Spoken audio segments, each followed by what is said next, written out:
Hello friends. तो आज जिस टॉपिक्स पे हम लोग डिस्कशन कर रहे हैं या इस वीडियो पे जो बात कर रहे हैं वो इन्फ्लेशन किसी भी देश का वो एक निगेटिव ग्रोथ रेट बताता है, जिससे कि हर साल आप पैसा इन्वेस्ट करो चाहे रखे रहो या यूज़ करो चाहे नहीं, वैल्यूएशन ऑफ जो क्या कहते हैं प्राइस जो है वो डिक्रीज़ होता ही जाता है, वैल्यू ऑफ मनी जो है वो डिक्रीज़ होते जाता है। नॉर्मली स्टैंडर्ड आपका इन्फ्लेशन रेट 5% होता है, लेकिन फ़िलहाल अभी गवर्नमेंट के कुछ अच्छे पॉलिसी एंड प्राइजेस पे कंट्रोल के कारण मतलब आपका इन्फ्लेशन अभी कम है, 4% है। बट 4% इन्फ्लेशन भी आपके इन्वेस्टमेंट को काफ़ी डैमेज करता है, क्योंकि पैसा आपका हर साल बढ़े चाहे ना बढ़े, जितना है उसमें 4% माइनस करते चल जाओ हर साल। तो यदि आप 4% को भी यदि 70 से डिवाइड करोगे तो मोटा मोटी आपका 15-16 साल में आपका पैसा जितना अभी है वो आधा हो जाएगा। तो इन्फ्लेशन कितना मतलब इनविजिबल मतलब क्या कहते हैं घोस्ट है जो आपके पैसे को नुकसान पहुंचाता है। तो inflation is the rate of eight which the value of currency is falling and constantly the general level of a prices of the goods and services is rising. Inflation affect a sector, an industry or a country's entire economy. Inflation can be caused by the different factors such as increased demand, increased cost or increased money supply. Is the commonly measured using consumer price index CPI. तो inflation जो है किसी भी country का जो price है, जो value है, करेंसी है, वो धीरे धीरे गिरते जाता है। जैसे कि आपको प्राइस है, जैसे मान लो आज के समय मान लो 100 रुपया में 5 किलो आलू मिलता है, तो मेरे ख्याल यदि 5% का इन्फ्लेशन रेट रहा तो सपोज दैट नेक्स्ट ईयर हो सकता है आपको 110 रुपया देना पड़े इस 5 किलो आलू के लिए। तो 100 से 110 रुपया जो प्राइस हो, मतलब आपका 10 रुपया जो हुआ आपका इन्फ्लेशन का ऐड हो गया। तो टाइप ऑफ इन्फ्लेशन क्या होता है? Demand pull inflation occur when the demand of goods and services exceeds supply.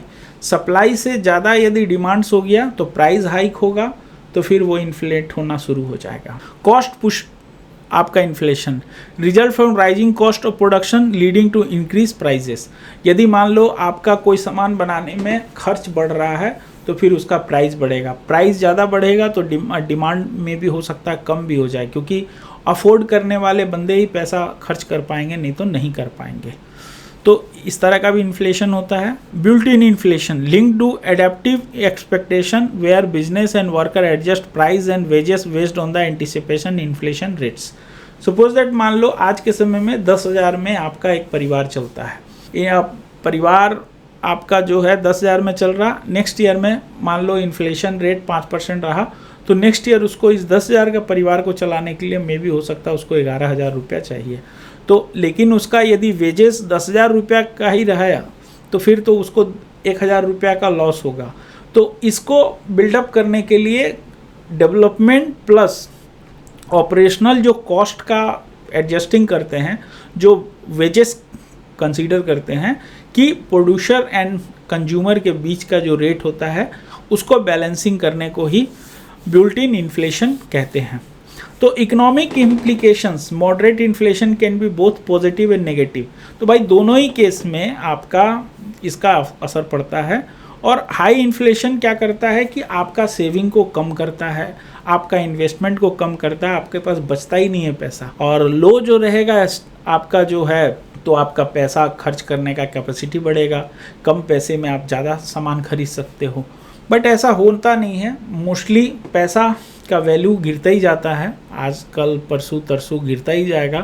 तो प्राइस बढ़ेगा तो आपका पैसा का वैल्यू, करेंसी का वैल्यू घटेगा ही।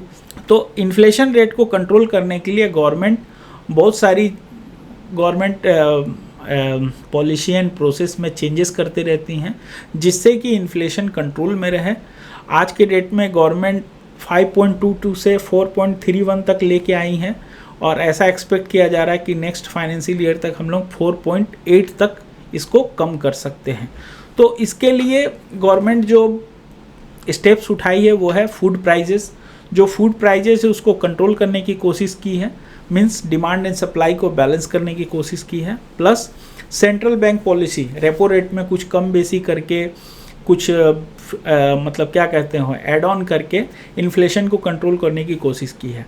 और रूल 70 आपको इन्फ्लेशंस प्लस उसका इम्पैक्ट समझने के लिए सबसे आसान फार्मूला है, जितना भी आपका इन्फ्लेशंस है जो भी गवर्नमेंट ने डिक्लेयर किया है 5% 4%, उसको आप 70 से डिवाइड करो, जो नंबर्स आएगा उतना रेट में आपका पैसा का वैल्यू कम हो जाएगा, हाफ हो जाएगा। तो आप इसको समझो, इन्फ्लेशन को नहीं समझने से आपका इन्वेस्टमेंट जो प्लानिंग कर रहे हो उसको आप आउटबीट नहीं कर पाओगे और आप अच्छा रकम नहीं बनाओगे। और इन्फ्लेशंस को कंसीडर करके ही आप अपने इन्वेस्टमेंट प्लान्स को और बेहतर और अच्छा बना सकते हो।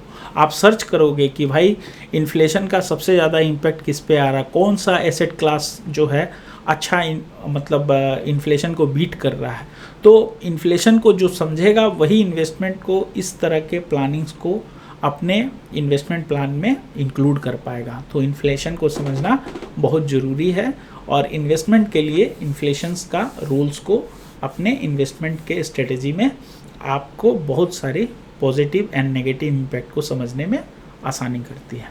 तो इससे रिलेटेड कोई और आपको क्वेरी हो तो आप मेरे को कमेंट्स कर सकते हो। तो मिलते हैं इसी तरह के कोई और interesting topics and share market से टॉपिक्स पे। बाय।